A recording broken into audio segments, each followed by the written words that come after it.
Mossberg just announced the new Aftershock 990, which is the semi-automatic version of the pistol grip shockwave that's been so popular. But is this gun going to be as good as that one? Well, I have some reservations.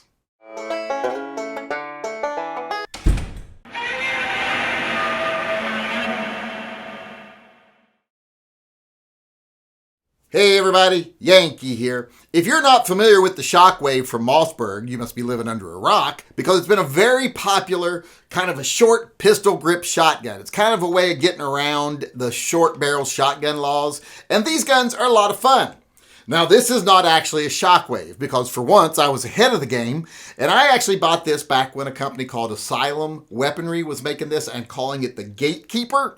That was before they were ever announced to be a production gun from Mossberg. In fact, I think Mossberg kind of copied them and then kind of ripped off their business. So, well, not ripped off. I mean, Mossberg is the one making the shotguns, but they did steal their idea to make this version of it. I hope they compensated them. I don't know that they did, but I hope they did.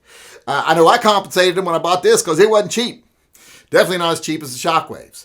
And you know what? The shockwaves are great guns. And the new one, the 990, is just a semi-automatic version of this. Now, that gun is going to be really nice. Just like the shockwave, it's got a shorter barrel. It's just under 15 inches. That's very nice. It's got a pistol grip on it. In fact, this one has kind of a unique pistol grip, different than the one on the shockwave.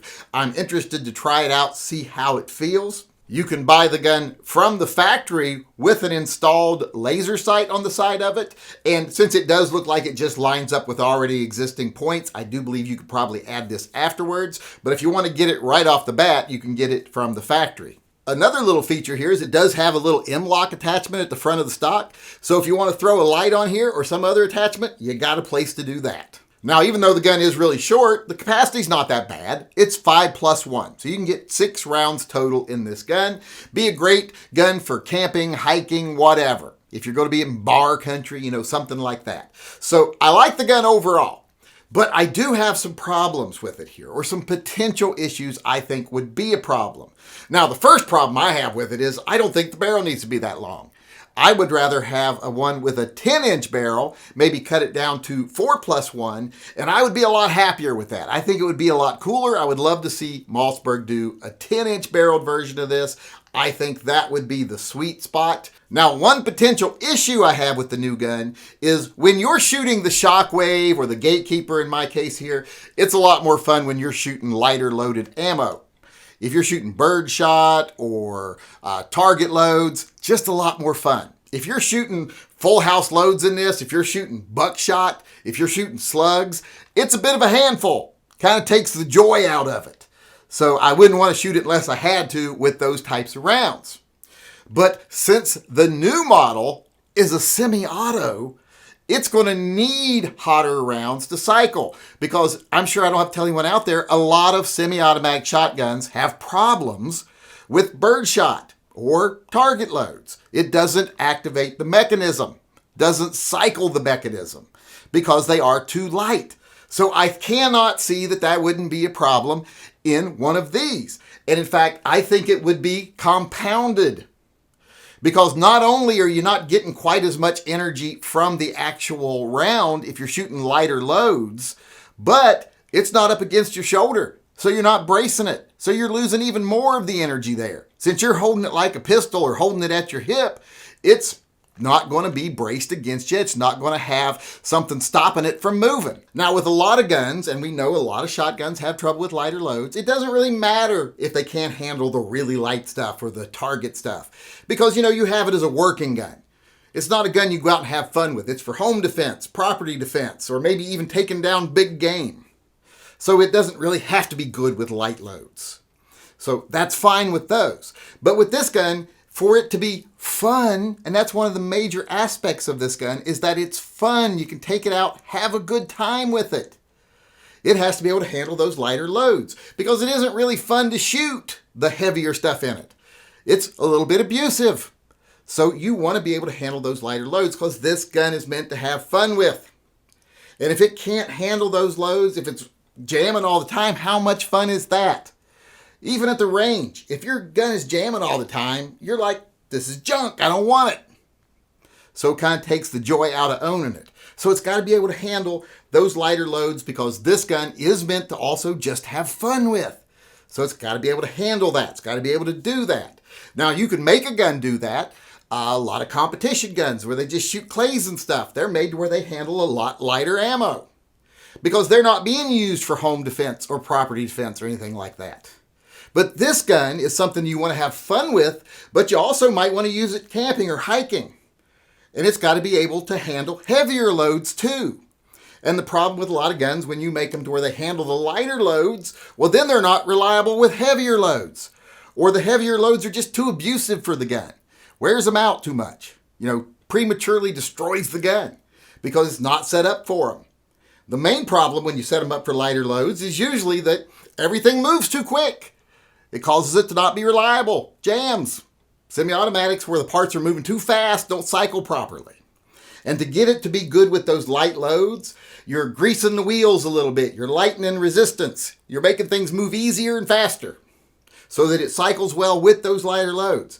And then you put heavier loads in it, moves too fast, it jams. So it seems like if they take this gun too far, one direction or the other, either making it too light, to where it handles really light loads or to where it handles really heavy loads, it seems like you're going to lose one of the major features of this gun because it is kind of a crossover. It's a fun gun and a functional gun. So it's got to find a spot right there in the middle where you can still shoot rounds that are light enough to enjoy, but you can still put stuff in it that's powerful enough to take down, a big, dangerous animal. Like I say, like a 300-pound woman from Arkansas. Or a bear if things get really bad. So that's going to be tricky for this gun. And I'm really curious to see where they're going to find that middle ground at. Are they even going to be able to find that middle ground? Or is it just going to be for fun and you can't really shoot the heavy loads in it, or it's not reliable and therefore it's not functional for camping, hiking, etc.? Or is it going to handle just heavy loads and jam with lighter loads and you lose that whole fun feature, period? It's not fun anymore. It's just a functional gun. And I can find other things, that are just functional. Now, it would be good as just a functional gun because, like I said, it is small. I wish it was smaller.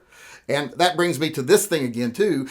If some people out there are saying, well, you can't make it that small because then it would be illegal, I don't think that's the case. Like I said, I think this is legally a handgun, just like that mare's leg I just bought with the 9.5-inch barrel. That's not a short-barreled rifle. It's a handgun. I don't know if I'm absolutely 100% right on that or not. Like I said, I'm not the best guy with the laws, the NFA laws and stuff, but I'm pretty sure this is just a handgun, so this could be made with that shorter barrel. Would still be legal. If anybody out there, like I said, knows different, let me know. But I think you could do this. I don't know if you'd have to take that front strap off or not, because, sometimes with devices on the front, like foregrips and stuff, that gets to be questionable. I don't think that counts as a foregrip. It's just a strap. I know if it had like a vertical grip, that would be different. Used to be able to get the horizontal slanted grips, but I don't think I see those anymore. But like I said, I still think you can make it that small, still be totally legal. And like I said, this gun has the potential to be awesome. I want one. I'm not saying I don't want one. I don't think I'll be able to afford one anytime soon, but I definitely want one. And I think they can make it a good gun. But like I said, I wish it was shorter, and I do have that concern about whether it's going to be good with just lighter ammo or just heavy ammo, or there's only going to be a small sweet spot where it's reliable and not reliable with ammo to either extreme, and that would be disappointing. But like I said, I trust Mossberg to do something to make it worthwhile, because they got to keep in mind that people are going to want to shoot this for fun, and then some people are going to want to use this for defense against maybe even big animals. So that's got to be taken care of. I hope that gets taken care of. Right now, watching videos of people reviewing them, you don't know, because they have them for like a day or two. They're loaned to them. They shoot them with probably the recommended ammo from the manufacturer. And they go, look, it's 100% reliable. After I edited out some stuff and did just what, the manufacturer told me to do and shot the ammo they told me to shoot. They'll pretend like it's fine, even though they really don't cover how versatile it is and how it really performs. Because, you got to stay in good graces with the companies that provide you the free guns to test. So I can't really base what I'm worried about. I can't say whether that's taken care of or not based on these reviews online because, We all know how those go. Those free guns come with strings attached. So I'm not a big fan of online reviews of guns, but I do want to see what they do. I do hope it is reliable. I do hope it is both fun and functional. And I hope to see soon, because I hope I can afford one before too long. Because like I said, I definitely want one of these. I have my pump action little shotgun. I want one in semi-automatic, and I want it to be a good gun.